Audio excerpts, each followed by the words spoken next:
प्रिय छात्रों, आज मैं आपके सामने अष्टांग योग भाग 2 के विषय में बात करूंगा। पिछले अंक में हमने बात की यम और नियम क्या हैं, और यम और नियम के सिद्ध होने के पश्चात अष्टांग योग का तीसरा चरण आसन आता है, जिस पर मैं बात करूंगा कि आसन क्या है। आसन अनेक प्रकार के होते हैं और उनमें से जो आत्म संयम चाहने वाले लोग हैं उनके लिए सिद्धासन, पद्मासन और स्वस्तिकासन ये तीनों बहुत उपयोगी माने गए हैं। कोई भी आसन आप करें उसमें मेरुदंड, मस्तक और गर्दन को सीधा अवश्य रखना चाहिए और दृष्टि भ्रुकुटी के मध्य में होनी चाहिए या नासिका के अग्रभाग पर। आलस्य न सताए तो आंख मूंद कर भी बैठ सकते हैं। और जिस आसन में जो व्यक्ति सुखपूर्वक दीर्घ काल तक बैठ सके वही उसके लिए उत्तम आसन होता है। कहा जाता है स्थिर सुखम आसनम। सुखपूर्वक स्थिरता से बहुत काल तक बैठने का नाम आसन है। आसन बहुत प्रकार के हैं, जैसे सूर्य नमस्कार, ताड़ासन, पद्मासन, हलासन, सिद्धासन, वज्रासन। और ये आसन, इनके पोस्चर्स अलग अलग हैं, तो अलग अलग पोस्चर के हिसाब से अलग अलग आसन हैं। जैसे सिटिंग पोस्चर्स, बैठ के किए जाने वाले आसन, इसमें वज्रासन, पश्चिमोत्तासन, पद्मासन, सिद्धासन और सुखासन आते हैं। स्टैंडिंग पोस्चर में जो खड़े होकर आसन किए जाते हैं उनमें वृक्षासन, वीरासन, ताड़ासन, त्रिकोणासन और गरुणासन आते हैं। इसके बाद lying on the back posture, जो पीठ के बल लेटने वाले आसन हैं, उसमें शवासन, बलासन, ताड़ासन, नौकासन। और lying on the abdomen posture means जो पेट के बल लेटकर किए जाते हैं, उसमें शिथिलासन, भुजंगासन, शलभासन और धनुरासन आते हैं। तो आसन की एक बहुत लंबी लिस्ट है और ये आसन हमारे शरीर को पुष्ट बनाते हैं। लेकिन इसका आशय क्या है? आसन क्यों आवश्यक है? जैसा कहा गया स्थिर सुखम आसनम, जब हम यम और नियम को सिद्ध कर लेते हैं तो यम और नियम की सिद्धि के पश्चात तीसरा चरण आसन का आता है, अर्थात शरीर हमारा हमारे नियंत्रण में हो। जब शरीर हमारा हमारे नियंत्रण में होगा और जिस स्थिति में हम काफ़ी देर तक बैठ सकें, जैसे कहा जाता है एक आसन में अगर आप एक पहर तक बैठ सकें तो वो आसन सिद्ध हो जाता है। अर्थात 3 घंटे तक अगर उस आसन में आप बैठे हैं, एक पहर का मतलब है 3 घंटे, 3 घंटे तक अगर उस आसन में आप बैठे हैं और आपको कोई थकान अनुभव नहीं हो रही है तो कहा जाएगा ये आसन सिद्ध हो गया है। तो जितने भी आसन हैं इनकी चिकित्सकीय वैल्यू है, मेडिकल प्रॉफिट्स हैं, लेकिन जो असली लक्ष्य जो योग को प्राप्त करना है, जिसको हम कहते हैं परमात्मा से मिलन, उसमें कोई भी एक आसन जो आप चुन लेते हैं जिसमें आप सहज रहते हैं, अगर उस आसन को आप सिद्ध कर सकें तो उस आसन में बैठने के पश्चात आप अगले चरणों तक पहुंच सकते हैं, जो कि प्राणायाम कहलाता है। तो आसन करने का मुख्य उद्देश्य यही है कि आपका शरीर पुष्ट हो, आप रोगों से मुक्त रहें और कोई आसन सिद्ध करने के पश्चात आप साधना के पथ पर आगे बढ़ सकें। आसन की बहुत लंबी लिस्ट है, आसन पर एक सेपरेट वीडियो बनाया जा सकता है, उसको अगर अवसर मिला तो मैं बनाऊंगा। फिलहाल आसन के विषय में आप इतना समझ लें कि आसन का अर्थ है कि हम शरीर को पुष्ट करें ताकि आगे की साधना के मार्ग में कोई विघ्न ना आए। इसके पश्चात हम चलते हैं प्राणायाम पर, जो अष्टांग योग का अगला चरण है। प्राण का अर्थ क्या है? प्राण का अर्थ है कि जो शरीर के भीतर स्थित वायु है उसका नाम प्राण है, और जो उस वायु पर नियंत्रण है उसका नाम प्राणायाम है। तो यह नियंत्रण कैसे होगा? आप देख रहे हैं स्लाइड में पूरक, कुंभक, रेचक 3 स्थितियां दी गई हैं। तो पूरक का अर्थ होता है श्वास को भीतर लेना, जब हम किसी श्वास को भीतर लेते हैं अपनी तो उसको पूरक कहा जाता है। कुंभक का अर्थ है उस श्वास को भीतर रोकना, और रेचक का अर्थ होता है श्वास को बाहर छोड़ना। तो इसका आशय हुआ कि जब हम श्वास को भीतर लेते हैं यानी पूरक, तो पूरक का आशय हुआ कि जो भी पॉजिटिविटी है, जो भी अच्छाई है, जो भी सद्गुण है, वो हम अपने भीतर धारण करें, श्वास को भीतर लेना। कुंभक का आशय है कि हम उस श्वास को भीतर रोकें, अर्थात उन गुणों को अपने भीतर धारण करें जिनको हमने बाहर से लिया है। और रेचक का अर्थ होता है कि भीतर की जो नकारात्मक प्रवृत्तियां हैं, जो नेगेटिविटी है, उसको भीतर से बाहर की ओर फेंकें, निकालें। अर्थात भीतर की शुद्धि प्राणायाम का मुख्य आधार है। क्योंकि जब आसन सिद्ध हो जाएगा तो आसन सिद्ध होने पर श्वास व प्रश्वास की गति पर नियंत्रण बहुत आवश्यक है। और भीतर से जो श्वास निकालते हैं और बाहर ही रोक लेते हैं, वो भी कुंभक होता है। एक कुंभक आंतरिक कुंभक है और दूसरा कुंभक बाह्य कुंभक है, यानी श्वास को जो बाहर छोड़ा उसके बाद उसको बाहर ही रोक दिया। तो कहा जाता है कि किस प्रकार से हम श्वास पर नियंत्रण करें। तो बाहर के श्वास को भीतर खींचकर भीतर रोकें, इसको आभ्यंतर कुंभक बोलते हैं। और बाहर रेचक करने के बाद जब श्वास को रोकते हैं उसको बाह्य कुंभक बोलते हैं। तो इसके बहुत से भेद हैं कि कितनी संख्या तक पूरक किया जाए, कितनी संख्या तक कुंभक किया जाए और कितनी संख्या तक रेचक किया जाए। जैसे कहा जाता है 8 बार ओम कहते हुए रेचक करें और 16 बार ओम करते हुए बाह्य कुंभक करें और 4 बार ओम करते हुए पूरक करें। तो इस प्रकार से रेचक पूरक के सहित जब बाहर कुंभक करते हैं तो उसको बाह्य वृत्ति प्राणायाम बोलते हैं।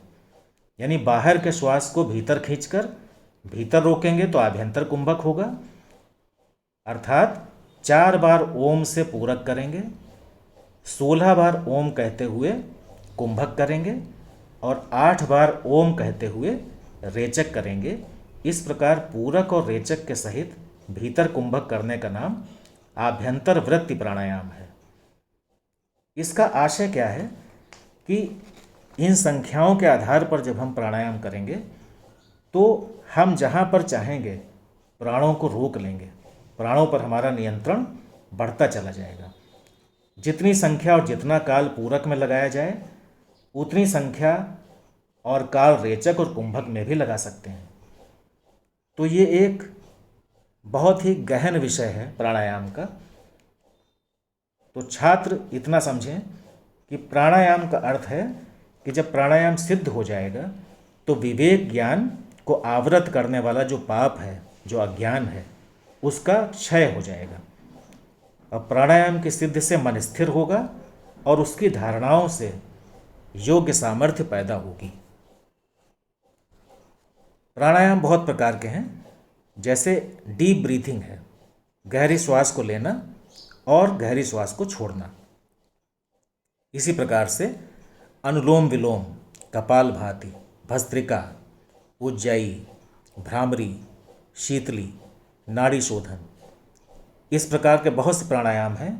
लेकिन सबका लक्ष्य सिर्फ एक है कि हमारा प्राण पर नियंत्रण होने के पश्चात हम आंतरिक रूप से शुद्ध हो सकें, मन हमारा स्थिर हो सके, उसकी धारणा से हम योग की ओर बढ़ सकें। इसके बाद अगला चरण आता है प्रत्याहार। प्रत्याहार का अर्थ क्या है? जैसा कि आप देख रहे हैं कि 5 ज्ञानेंद्रियां और बीच में मस्तिष्क जो ब्रेन है। ब्रेन 5 ज्ञानेंद्रियों में फंसा हुआ है। प्रति क्षण हम इंद्रिय सुख भोगने के लिए बाहर की ओर देख रहे हैं, अर्थात इंद्रियां बहिर्मुखी हैं, सदैव बाहर की ओर देखती हैं, अपने अपने विषय की ओर भागती हैं। यदि इन इंद्रियों को इनके विषयों से खींचकर भीतर की ओर ले जाया जाए तो इसको प्रत्याहार कहेंगे। अर्थात जो इंद्रियां बहिर्मुखी हैं उन बहिर्मुखी इंद्रियों को भीतर की ओर खींचना, बाहर के विषय से भीतर की ओर खींचना प्रत्याहार कहलाता है। और प्रत्याहार के सिद्ध होने पर प्रत्याहार के समय साधक को बाहरी ज्ञान नहीं रहता। व्यवहार के समय बाहरी ज्ञान होता है, क्योंकि व्यवहार के समय साधक शरीर यात्रा के हेतु से प्रत्याहार को काम में नहीं लाता, लेकिन हर समय उसका मन भीतर की ओर अंतर्मुखी रहता है। अन्य किसी साधन से यदि मन का निरोध हो जाता है तो इंद्रियों का निरोध रूप प्रत्याहार अपने आप उसके अंतर्गत हो जाता है। प्रत्याहार का सबसे बड़ा फायदा क्या है, सबसे बड़ा लाभ क्या है? प्रत्याहार से इंद्रियां वश में हो जाती हैं, अर्थात इंद्रियों पर पूर्ण अधिकार प्राप्त हो जाता है। और इंद्रियों पर पूर्ण अधिकार प्राप्त होने से साधक अपने योग के मार्ग पर आगे बढ़ जाता है, क्योंकि इंद्रियां घोड़े हैं। कहा गया है कि शरीर रथ है और शरीर को चलाने वाला आत्मा रथी है। इंद्रियां घोड़े हैं, मन लगाम है, बुद्धि सारथी है और आत्मा रथी है। तो जिस प्रकार से योग्य सारथी लगाम को कसके पकड़कर घोड़ों को नियंत्रित रखता है और निश्चित दिशा में जाकर अपने लक्ष्य तक पहुंचता है, यदि मन रूपी लगाम को सारथी जो बुद्धि है वो ढीला छोड़ दे तो इंद्रिय रूपी घोड़े शब्द, स्पर्श, रूप, रस, गंध आदि विषयों के मैदान में दौड़ना शुरू कर देते हैं। और इन विषयों के पीछे दौड़ते हुए ये घोड़े लगाम को अपने वश में कर लेते हैं। फलस्वरूप घोड़े रथ को, सारथी को और रथी को कहीं पर भी गर्त में डाल देते हैं, पतन में ढकेल देते हैं। इसका आशय क्या हुआ कि प्रत्याहार को किए बिना इंद्रिय पर नियंत्रण नहीं होगा, विषयों के प्रति आसक्ति बनी रहेगी, मन इंद्रियों के साथ हो जाएगा, अर्थात मन रूपी लगाम ढीली हो जाएगी। और मन रूपी लगाम ढीली होने पर बुद्धि का नाश होना निश्चित है। बुद्धि का नाश निश्चित होने से रथी का भी अनिष्ट हो जाता है, अर्थात आत्मा का उत्थान नहीं हो पाता है, जो कि योग का मूल लक्ष्य है। जब तक आत्मा का परमात्मा से मिलन न हो जाए तब तक योग सिद्ध नहीं होता। तो प्रत्याहार के द्वारा हम प्रयास करते हैं कि किस प्रकार से इंद्रियों को बहिर्मुखी से हटाकर अंतर्मुखी बनाया जाए, और अंतर्मुखी बनाने के बाद विषयों से इंद्रियों को निवृत्त करके योग साधना के पथ पर आगे चला जाए। इसके बाद अगला चरण आता है धारणा। तो योग के जो 8 अंग हैं उसमें पहले 5 बहिरंग साधन कहलाते हैं। बहिरंग साधन का अर्थ इनका बाहर से प्रयोग है, और जो धारणा, ध्यान और समाधि ये 3 साधन हैं, इनको अंतरंग साधन कहा जाता है। अंतरंग साधन में धारणा प्रथम होती है, क्योंकि धारणा से ही ध्यान और समाधि होती है, और ये योग का 6ठा अंग है। चित्त को किसी एक बिंदु पर स्थिर करने का नाम धारणा है, अर्थात स्थूल, सूक्ष्म, बाह्य, आभ्यंतर किसी एक ध्येय स्थान में चित्त को बांध देना, स्थिर कर देना, अर्थात लगा देना धारणा है। जैसे एक बॉटल में, 1 लीटर की बॉटल में अगर हम 5 लीटर के केन से तेल को डाल रहे हैं तो तेल की जो धारा है उस धारा को उस बॉटल में गिरते हुए देखें, ताकि तेल कहीं बाहर न गिर जाए। उसको हमने धारण कर लिया है उसी बिंदु पर, और इस धारणा को धारण करते करते हम ध्यान में प्रवेश कर जाते हैं।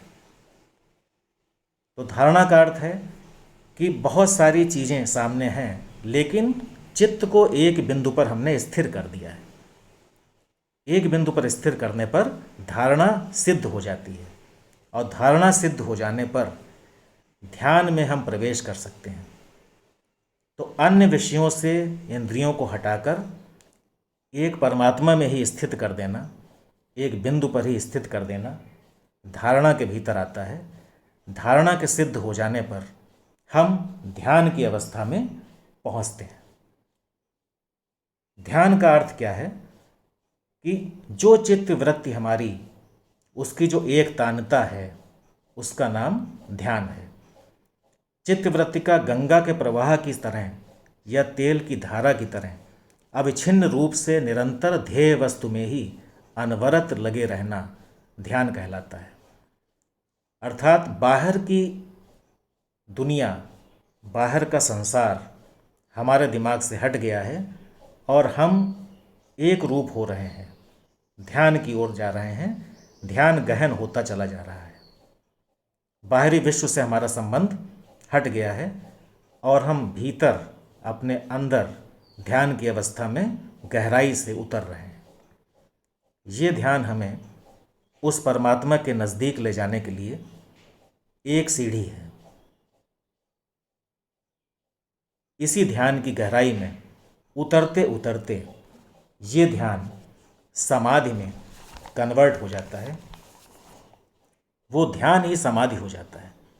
जिस समय केवल ध्येय स्वरूप का ही ध्यान होता है, अपने स्वरूप का भी अभाव हो जाता है, अपने को ही भूल जाते हैं। और ध्यान करते करते जब योगी का चित्त ध्येयाकार को प्राप्त हो जाता है, अर्थात जिस पर ध्यान लगा रहा है उसी से एक रूप हो जाता है और स्वयं भी ध्येय में तन्मय हो जाता है। ध्येय अर्थात जिस पर ध्यान दिया जा रहा है उससे भिन्न उसे अपना ज्ञान भी नहीं रह जाता है। उस स्थिति का नाम समाधि है। तो ध्यान में ध्याता अर्थात जिसका ध्यान किया जा रहा है, ध्यान, ध्येय, ये त्रिपुटी रहती है। यानी तीन चीज़ें होती हैं, ध्याता, ध्यान और ध्येय। और समाधि में केवल अर्थमात्र वस्तु यानी ध्येय वस्तु ही रह जाती है। अर्थात वहाँ पे ध्याता, ध्यान और ध्येय तीनों एक हो जाते हैं और समाधि घटित हो जाती है। तो ऐसी समाधि स्थूल पदार्थ में होती है, तब उसे निर्वितर्क कहते हैं। और जब सूक्ष्म पदार्थ में यह समाधि होती है तब उसे निर्विचार समाधि कहते हैं। ये समाधि सांसारिक पदार्थों में होने से सिद्धिप्रद होती है और अध्यात्म विषयक क्षेत्र में आगे बढ़ाती है। यही समाधि ईश्वर विषयक होने से मुक्ति प्रदान करती है। अगर सांसारिक पदार्थों में हम जुड़ जाएं तो अध्यात्म विषय में यह हानिकारक है, और अगर ईश्वर विषयक हो जाएं तो मुक्ति प्रदान करती है। इसलिए जो कल्याण चाहता है, जो योग के मार्ग पर बढ़ना चाहता है, उसे अपने इष्ट देव में, उनके स्वरूप में समाधि लगानी चाहिए। और इसमें जब परिपक्वता हो जाएगी, अर्थात जो योग के 8 अंग हैं उनके भली भांति अनुष्ठान करने से जो भी मल, आवरण आदि दोष हैं उनका क्षय हो जाता है और फलस्वरूप ज्ञान की प्राप्ति होती है। अज्ञान का नाश होता है, अविद्या का नाश होता है और कैवल्य पद की प्राप्ति होती है। उससे आत्म साक्षात्कार होता है जिसके लिए मनुष्य जीवन मिला है। और मनुष्य योनि का अर्थ है स्वयं को जानना। जब तक आप स्वयं को नहीं जानते तब तक मनुष्य योनि प्राप्त करने का कोई अर्थ नहीं। इसीलिए महर्षि पतंजलि इस बात को जानते हैं कि उनके अनुसार साधन करके जिन्होंने समाधि अवस्था प्राप्त की है वे कुछ जानते हैं। तो कोशिश ये होगी कि 8 अंग योग के एक एक करके इस प्रकार से यात्रा की जाए और योग का जो वास्तविक अर्थ है, अर्थात उस परमात्मा से इस आत्मा का मिलन कराना, एक रूप हो जाना, तभी अष्टांग योग सिद्ध होगा।